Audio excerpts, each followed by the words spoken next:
мага эртип багамда дейт мен бир кача. Кыргыз эли ушундай бир калып келет экенбиз да биз. Сезимдерди билдирбеген, кечирсек деле, мен аке кечирип коюң деп айтпаган калып келет экенбиз. Жакшы көрсөм, өлү жакшы көрөсүң, бирок жакшы көрөм деп айтпаган калып келет экенбиз да. Табиятыбыз кыргыздын мындай, тоолуу жашаган кыргыз табиятында ушундай калып келет экенбиз да. Бирок биз ичиндеги сезимдерди чыгарышыбыз керек экен. Катып жүрө бербей, жакшы көрсөк жакшы көрөбүз айтышыбыз керек экен, кечирсек кечирдик, агам кел кечирип койду айтышыбыз керек экен. Бүгүн барып бир тууган агаңызга, бир тууган акеңизге, ага мен сизге татыктуу ине боло албадым, мага мени кечирип койчу, анча-мынча кемчиликте кетти мени, кечирип койчу деңиз эле, башыңызда ортодо эмне маселелер чыкпасын, баарын эмне кылат баягы бир тууганыңыз. Баарын кечирет да, бир тууганды. Энеңизге барып, апа, бүгүн мен сизге татыктуу боло албадым, кечирип коюңузчу апа десеңиз, апаңыз суюнгөндөн көздөрүнөн мөлтүрөп жашаган да. Анан ушинтип айтсам, эрте менен баамдатта турсам, бирок бул кат жазып коюптур да. Ага, сизге рахмат. Алла разы болсун. Мен бүгүн кечинде шуну үй бүлөмө колдондум. Күйөөм келдилер. Күйөөмө бүгүн балдар уктагандан кийин чакырып алып, сизге татыктуу келинчек боло албадым балки. Мени кечирип коюңузчу деп айттым дейт да. Күйөөм чочуп кетти дейт. Эмне болду? Тынчылык болсо эмне болду деп. Анан жүрөктөрүм титиреп, жөн эле калтырап алгам дейт да.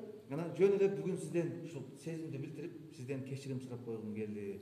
Десем дейт, күйөөм дейт, алтын мени да кечир, балки менде да кемчилик кетти дейт да. Кадимкидей колдорум калтыраган токтолду дейт. Анан сезимимди билдирдим. Анан жакшы көрөрүмдү билдирдим. Десе дейт, алтыным мен деле сени жакшы көрөм, бери келчи деп кучактаса дейт, ушунчалык бакытка бөлүнөм дейт да. Ушунчалык бактылуу адаммын дейт да. Анан эрте менен туруп дейт, ушул нерсени үй бүлөмө колдондум дейт. 4 балам бар дейт. Эң чоң кызым жаш 8-де дейт да. Кара мындай көңүл бөлсөм дейт, ушул кызыма көп деле көңүл бөлбөйт экенмин дейт. Бүгүн кызымды чакырдым дейт. Эрте менен туруп, кызым бери кел. Бала, балдардын арасынан эң жакшы көргөнүм, сени жакшы көрөм балам деп мойнунан кысып чекесинен өп койдум дейт да. Эшикке чыгып, кайра кирсем дейт, кызым дейт, бир бурчка кирип алып, жерге жатып алып, палышкан окшотуп алып, өңгүрөп, кызым сүйүнгөндөн ыйлап атат дейт да. Биз дейт, туура айтасыз, сезимдерди билдиришибиз керек экен дейт да. Биз ушундай нерсеге муктажбыз да, акелер. Баарыбызда бала бар да, баарыбызда кыз бар. Өзүңүздөн өзүңүз сураңызчы. Качан ушу акыркы жолу качан балаңыздын мойнунан кысып туруп, "Анан кетем балам, сени жакшы көрөм мен" деп койгон күнүңүз эсиңиздеби?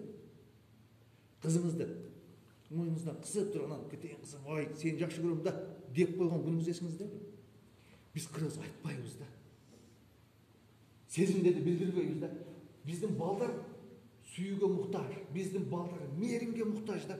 Үй бүлөбүз 4-5 эл сөзгө муктаж да. Аялдарыбыз бүгүн жардамчыларыңызга көңүл бөлгөндөй 10% жардамчыңызга көңүл бөлгөндөй 10% аялыңызга көңүл бөлсөңүз, үйүңүз бейишке айланат. Кепилдик берет.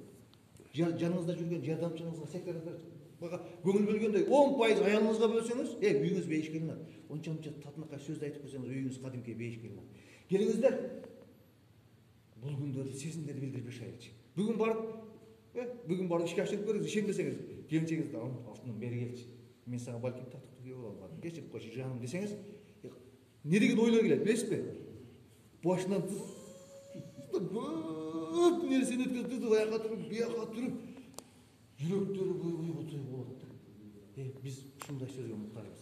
Келиңиздер, бүгүн барып кечирим сурайлы, жакындарыбыздан, акелерибизден, үкөлөрүбүздөн кечирим сурайлы.